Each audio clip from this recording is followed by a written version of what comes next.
ولكن يعني طلب يعني من وزارة الصحة إنه الآن عدد المصابين زادت، تعدت 8000 إصابة.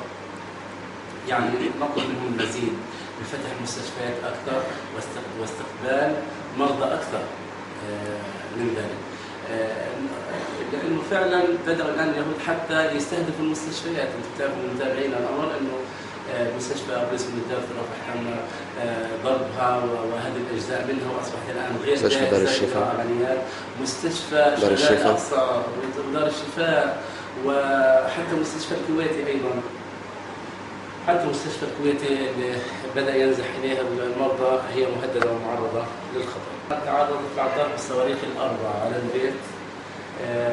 طبعا هي كانت محتمية في حضن جدتها، إلا أنه طالتها الإصابة، وهي شظايا أصابت منطقة البطن بأكلها، مما أدت إلى تقطيع الأمعاء غليظة إلى أمعاء. ويمكن هو تم يعني تسفيرها إلى مصر من أجل هذه المشكلة اللي هي مشكلة المتانة. بس هو